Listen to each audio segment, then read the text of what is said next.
Around 1 million animal and plant species now face the threat of extinction, according to a 2019 United Nations report. This includes 40% of amphibian species and more than a third of all marine mammals. This staggering estimate is higher than ever before in modern history and poses a very real danger to the biodiversity of our planet.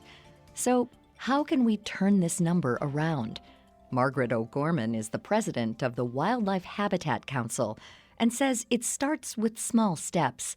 Human development is inevitable throughout much of the planet, but it's possible to reconfigure this land to both benefit humans and the living world. It doesn't have to be a huge earth-moving activity and that costs a lot of money. That very simple acts of really just changing slightly how you look at your lands and how you manage your lands can have quite profound outcomes for biodiversity, but also for people. The Wildlife Habitat Council works hand in hand with companies to promote habitat conservation and management. The work of the WHC is vital in protecting species, since more than 80% of global biodiversity lives on developed private land. O'Gorman says that today, while some companies are focusing on how to be more environmentally responsible, a few decades back, most corporations had a one-track mind. Milton Friedman, the well-known Nobel Prize-winning economist, said that the role of the corporation was purely to satisfy shareholders, and it had nothing else to do. And this led, for many decades, the consideration of shareholder preeminence in a company, that what the shareholders wanted was return. Shareholders could make the companies focus purely on return in terms of financial return and dividends. And I think in recent years, we have seen companies beginning to understand, A, that they are members of communities where they operate, but also because of their large size and their ability to make change, they actually have a responsibility to step outside of that shareholder-focused return and into something that is actually bringing benefit beyond the product and service that they're selling. O'Gorman says another factor that plays into these corporate decisions is the shifting mindset of consumers and the company's own employees.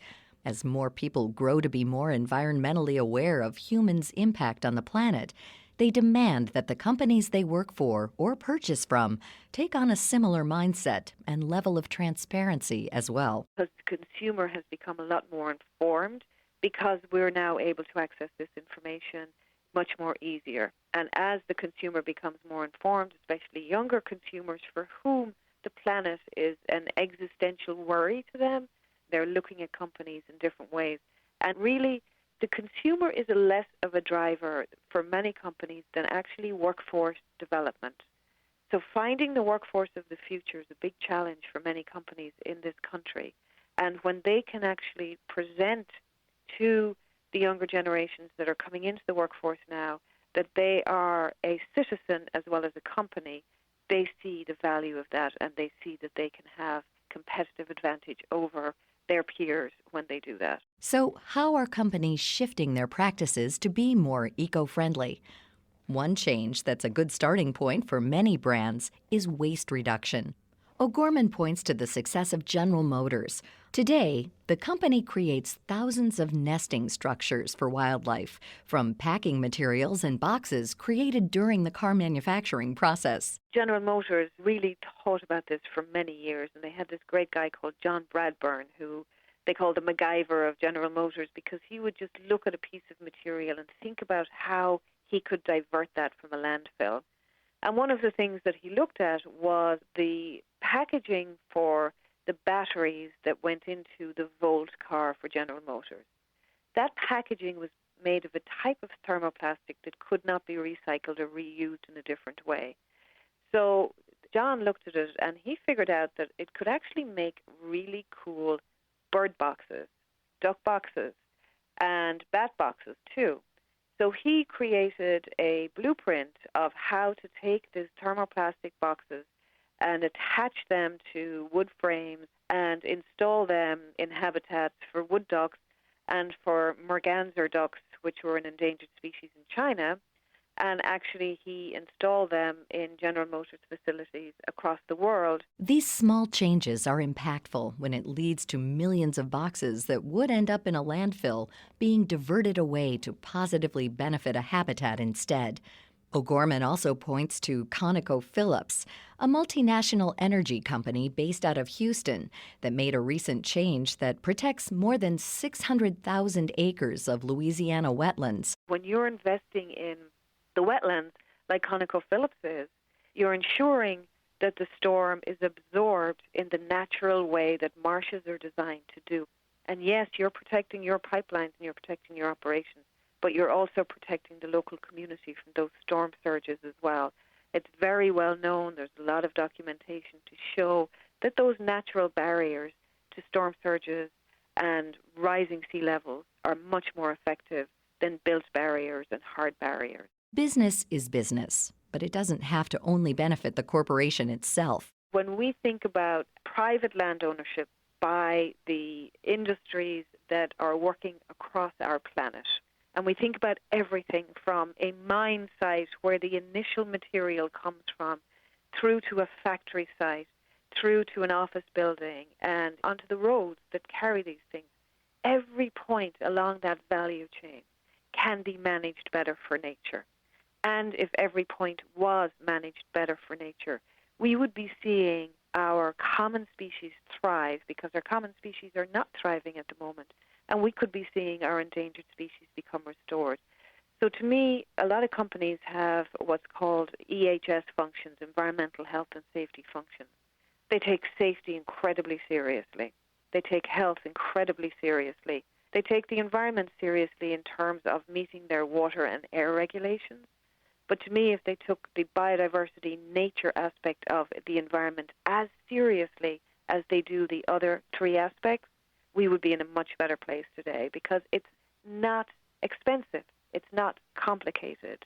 It just requires us to think a little bit differently about how we can incorporate nature into our workplaces. To find out more about this topic and Margaret O Gorman's new book, Strategic Corporate Conservation Planning, A Guide to Meaningful Engagement, visit viewpointsradio.org. You can also visit the Wildlife Habitat Council website at wildlifehc.org. For more behind the scenes, check out Viewpoints Radio on Instagram and Twitter. The segment is written and produced by Amira Zaveri. Studio production by Jason Dickey. I'm Marty Peterson.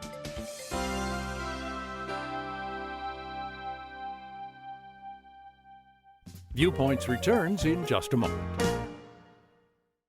About 1 million Americans have Parkinson's disease, and many are treated with levodopa-carbidopa therapy, but about half of them will experience off episodes when Parkinson's disease symptoms return between doses of these medications. The FDA has approved Norian's istradefylline, a prescription medicine used with levodopa and carbidopa to treat adults with Parkinson's disease experiencing off episodes. Dr. Robert Hauser of the University of South Florida says, during off episodes, symptoms including difficulty walking return, which can impact patients. Norian's is the first and only treatment of its kind that works differently.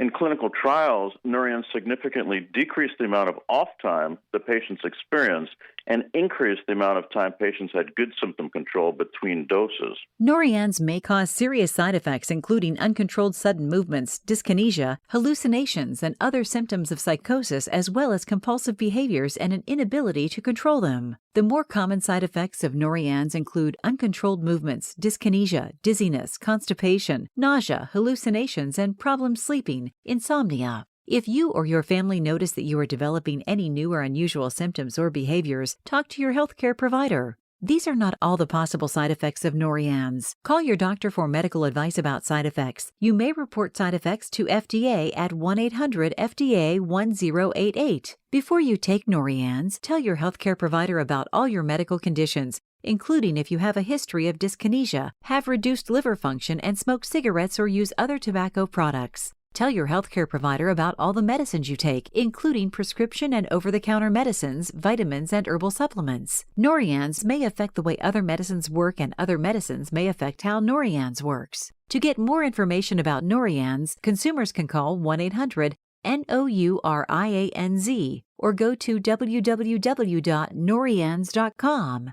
Brought to you by Kiowa Kirin.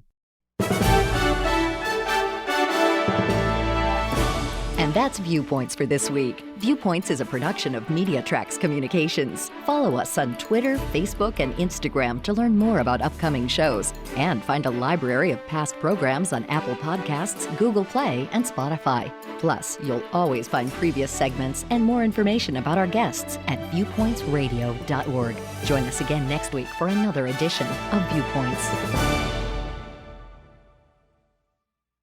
Coming up next week. Dollar Shave Club, Warby Parker, Casper, Third Love Bras, they came out of nowhere and outmaneuvered much bigger rivals by selling these products online. How the direct-to-consumer model continues to shake up retail giants. Then, we need to expand our definition of what genius is and who can be a genius. Uncovering the forgotten female geniuses of the past. I'm Marty Peterson. and I'm Gary Price. These stories in depth on your public affairs magazine, Viewpoints.